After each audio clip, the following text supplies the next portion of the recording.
শরীফ ওসমান হাদির ঘটনার পর প্রফেসর ইউনূস বিরাট ঘটনা ঘটিয়ে দিয়েছে।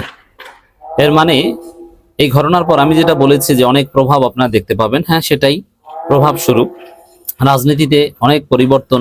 শরীফ ওসমান হাদির ঘটনা থেকে আরো অনেক ঘটনার জন্ম নিবে এবং পুরো সরকার নড়েচড়ে বসে অনেক সমস্যার সমাধান করবে, যেটা এই ওসমান হাদির সাথে ঘটনা না ঘটলে হয়তো বা এত দ্রুত সমাধান হতো না। তো দর্শক, এখন আমরা দেখতে পাচ্ছি ঐক্যবদ্ধ বাংলাদেশ। বিএনপি জামাতের কামড়াকামড়ি অনেকটা কমেছে। নেটিজেনদের মধ্যে কিছু একতলাপ থাকবে, লড়াই থাকবে, এটা ফেয়ার প্রতিযোগিতার অংশ। কিন্তু সেন্ট্রালি অথবা ফান্ডামেন্টালি বিএনপি এবং জামাতের মধ্যে সে একতলাপ নাই। এখন সবাই ঐক্যবদ্ধ, যে আওয়ামী লীগের বিরুদ্ধে, ভারতের আধিপত্যবাদের বিরুদ্ধে বিএনপি জামাত সবাই ঐক্যবদ্ধ ডক্টর ইউনূসের নেতৃত্বে। তো সংকটকালীন সময়ে এটা প্রফেসর ইউনূসের একটা সুপ্রিমেসি।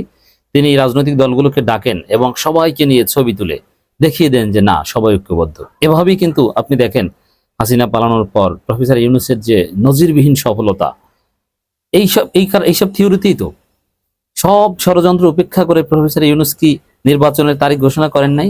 করেছেন। এর মানে সব ষড়যন্ত্র এইভাবেই প্রফেসর ইউনূস ওভারকাম করেন। তারেক রহমান তো আসার কথা বলছেন, এর মানে বাধা টাদা যা ছিল এটাও নাই। এখানেও প্রফেসর ইউনূস সাকসেস যদি আসেন, যদিও আগেই সাকসেস ছিলেন। এরপরে সেই গুম খুনে জড়িত সেনা অফিসারদেরও বিচার হচ্ছে, হাসিনার বিচার হচ্ছে, বিচারের রায় হয়েছে এবং সম্ভবত ওবায়দুল কাদের এবং আসাদুজ্জামান খান কামাল এরকম কয়েকজনকে ভারত ফেরতও দিতে পারে। অনেক পলিটিক্স আছে পর্দার অন্তরালে। মানে আপনারা কি দেখতে পাচ্ছেন যে প্রফেসর ইউনূস মানে পুরোটাই সফলতা। জুলাই সনদ সাইন হয়েছে, গণভোটও হবে, সবই হবে, কেউ কিছু আটকাতে পারছে না। অসাধারণ অসাধারণ দর্শক। তো দর্শক, শরীফ ওসমান হাদির এই ঘটনার পর আর এক চমক দেখালেন প্রফেসর ইউনূস। নজিরবিহীন ঘটনা, অসাধারণ দৃশ্য। কি?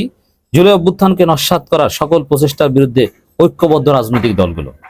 এর মানে আমাদের জুলাই যখন মরে মরে ভাব, তখন এই ঘটনা। এরপরে ইউনূস আবার সবাইকে জাগিয়ে তুললেন, একটা নতুন ভাইব চলে আসলো।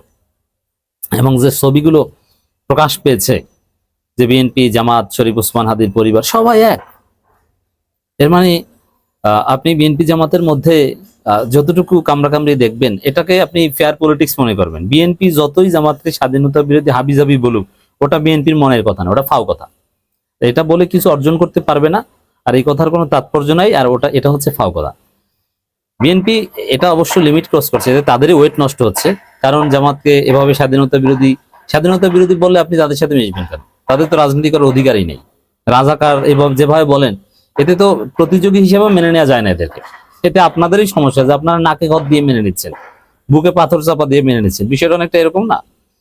যাই হোক, আসলে ওই জামাতকে বিএনপি যা বলে ওটা কথার কথা, ওটার কোনো তাৎপর্য নেই। আসলে মৌলিক জায়গায় জামাতকে সাথে নিয়ে বাংলাদেশ গড়তে বিএনপি রাজি, এবং বিএনপি এখানে জামাতের সাথে ঐক্যবদ্ধ। বুঝতে পারছেন? অযথা বিএনপির লোকজন ফাও ফাও রাজাকার অমুক্ত হাবিজাবি কথা বলে, যাতে এরা নিজেরাই পচে।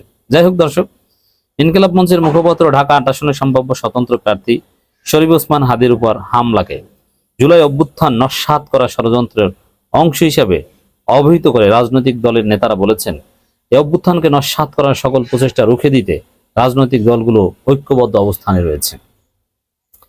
রাষ্ট্রীয় অতিথি ভবন যমুনায় প্রধান উপদেষ্টা প্রফেসর ইউনূসের নেতৃত্বে অনুষ্ঠিত এক বৈঠকে এ প্রতিশ্রুতি ব্যক্ত করেন বাংলাদেশ জাতীয়তাবাদী দল বিএনপি, বাংলাদেশ জামাত ইসলামী, জাতীয় নাগরিক পার্টি এনসিপি নেতা। এর মানে পুরো বাংলাদেশ ঐক্যবদ্ধ। বাংলাদেশে এই মুহূর্তে বিএনপি জামাত এনসিপির বাইরে কেউ নাই, সবাই এই তিন দলের কোনো একটা দলে। এখন এনসিপি তো বিএনপির সাথেও যায়নি, জামাতের সাথেও যায়নি, তারা আলাদা জোট করেছে, আর চরমোনাই জামাতের সাথে আছে। এর মানে পুরো বাংলাদেশ ঐক্যবদ্ধ। হ্যাঁ, প্রফেসর ইউনূস পারবেন, এটা ইউনূসের সফলতা। কোন ষড়যন্ত্র, শরীফ ওসমান হাদিকে গুলি করে হোক, আরো এরকম আরো কোনো গুলি করার চেষ্টা করে হোক, কোনোভাবে বাংলাদেশের অগ্রযাত্রাকে ব্যাহত করা যাবে না। বাংলাদেশ সামনে যাবে, নির্বাচন হবে, নির্বাচিত যারা হবে তারা দেশ চালাবে, সবল হবে, সবকিছু থাকবে, থাকবে না আওয়ামী লীগ, সবকিছু থাকবে, থাকবে না শুধু ফেসিস্টরা। অতএব কোনোভাবে আওয়ামী লীগ আর বাংলাদেশে আসতে পারবে না। আওয়ামী লীগ বিহীন নির্বাচন হয়ে গেলে আওয়ামী লীগের কবরের উপর ঘাস গজিয়ে যাবে। আওয়ামী লীগ তো মরে গেছে, দাফন হয়েছে। এখন আগামী নির্বাচনটা আওয়ামী লীগ বিহীন হয়ে গেলে কবরের উপর ঘাস গজাবে। বুঝতে পারছেন? এই কবরও চেনা যাবে না 2 দিন পর। অতএব এই যে ঐক্য, আর মাঝখানে একে অপরের বিরুদ্ধে কিছু বলা, গালাগালি আমরাও করি তারাও করে, এটা আপনি জাস্ট লিবারাল ডেমোক্রেসির ফেয়ার কম্পিটিশন হিসেবে দেখতে পারেন। তবে বিএনপি প্রথম পরিস্থিতি ঘোলাটে করে এবং তারাই গালি দেয়, এবং গালি দিয়ে তারা বেশি গালি খায় এবং তারা বেশি বেকায়দায় পড়ে, কিন্তু শুরুটা কিন্তু তারা করে। যেমন এই যে রাজাকার বা স্বাধীনতা বিরোধী বলার মতো দুঃসাহস বাংলাদেশে, হাসিনা রাজাকার বলে আমৃত্যু কারাদণ্ডের শিকার হয়েছেন, এই ন্যারেটিভ এখনো যদি বিএনপির লোকজন জামাতের বিরুদ্ধে ভোটের প্রচারণায় ব্যবহার করে, এটা দুঃখজনক। এতে তো বিএনপিকে নিয়ে হাসাহাসি হয়। যাই হোক, এটা বিএনপির ব্যাপার, এতে বিএনপি সহজে মারা খায়। কিন্তু বিএনপি যাই বলুক, ওভারঅল মৌলিক জায়গায় জামাত বিএনপি সবাই ঐক্যবদ্ধ, এটা দেখলেন এখানে।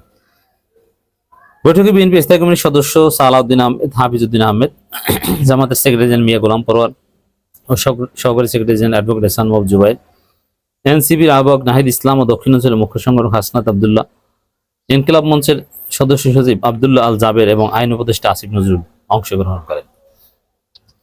ইনকিলাব মঞ্চের মধ্য দিয়ে বাংলাদেশে আরো বেশি প্রাসঙ্গিক হয়ে গেল, এবং ইনকিলাব মঞ্চ আপনি দেখবেন আগামী নির্বাচনে এনসিপির চাইতে বড় ফ্যাক্টরস হিসেবে ভূমিকা পালন করতে পারে। আসিফ মাহফুজ ওরা যারা কোনো রাজনৈতিক দলে যায়নি বা অনেকে, তারা এই ইনকিলাব মঞ্চ, এটা একটা কালচারাল অর্গানাইজেশন, কিন্তু তারা পলিটিক্স করে, এখানে আসতে পারে। অতএব এখন আপনি বাংলাদেশে চতুর্থ ইম্পর্টেন্ট আউটফিট হিসেবে আপনি ইনকিলাব মঞ্চকে বিবেচনা করতে পারেন। এটা আল্লাহ ঘটিয়ে দিয়েছেন, এভাবে হয়েছে। শরীফ ওসমান হাদির ঘটনার মধ্য দিয়ে ইনকিলাব মঞ্চ এই উচ্চতায় পৌঁছে গিয়েছে। বৈঠকে প্রধান উপদেষ্টা বলেন, ওসমান হাদির উপর হামলা পুরো পরিকল্পিত গভীর ষড়যন্ত্র অংশ, এর পেছনে বিরাট শক্তি কাজ করেছে। তিনি বলেন, ষড়যন্ত্রকারীদের উদ্দেশ্য হচ্ছে নির্বাচনটি না হতে দেয়া। এই আক্রমণটি খুবই সিম্বলিক। তারা তাদের শক্তি প্রদর্শন করতে চায়, নির্বাচনে সব আয়োজন ভেস্তে দিতে চায়, সেগুলো ঐক্যবদ্ধ মোকাবেলা করতে হবে। এর মানে স্পষ্ট হয়ে গেল যে, আর যেহেতু তারেক রহমান আসার ঘোষণা দিয়েছে, আসতে পারুক বা না পারুক, বিএনপি নির্বাচন বানচালায় তেমন কিছু করতে পারবে না। বুকে পাথর চাপা দিয়ে বিএনপিকে নির্বাচনে আসতে হবে। তিনি বলেন, এখন পর্যন্ত যে তথ্য পাওয়া গেছে তাতে মনে হচ্ছে ষড়যন্ত্রকারী যাদের নেটওয়ার্ক বিস্তৃত করেছে, তারা প্রশিক্ষিত শুটার নিয়ে মাঠে নেমেছে। সব প্রশিক্ষিত শুটার মুটার সব পিছন দিয়ে ভরে দিবে ইউনূস সরকার। এই এক শরীফ ওসমান হাদির রক্তের বিনিময়ে বাংলাদেশে আওয়ামী লীগের, ভারতের সব প্রশিক্ষিত শুটার অমুকতম একদম তছনছ হয়ে যাবে। আপনি লিখে রাখেন। বিএনপি নেতা সালাউদ্দিন আহমেদ বলেন, এই পরিস্থিতি আমাদের অবশ্যই ঐক্যবদ্ধ থাকতে হবে, কোনো অবস্থাতেই পরস্পরের দোষারোপ করা থেকে বিরত থাকতে হবে। হ্যাঁ, পরস্পরের দোষারোপ করা যাবে না, এটা ঠিক। ব্লেম গেম খেলা যাবে না, আই ডু এগ্রি। কিন্তু এই ব্লেম গেমটা শুরু করেছে কিন্তু বিএনপি। সাদিক ক্যাম্প চাঁদাবাজের বিরুদ্ধে, গ্যাংস্টারের বিরুদ্ধে বলেছে, জিয়া বটফোর ঝাঁপিয়ে পড়েছে যে সাদিক ক্যাম্প নাকি বিএনপির বিরুদ্ধে বলেছে। আরে বাবা, চাঁদাবাজের বিরুদ্ধে বলে আপনারা নিজেরা কেন গায়ে টেনে নেন? ষড়যন্ত্রের বিরুদ্ধে সবাইকে আমাদের ঐক্যবদ্ধ থাকতে হবে। জামাত অফিসিয়ালি বিএনপির দিকে কোনো ইঙ্গিত দেয়নি।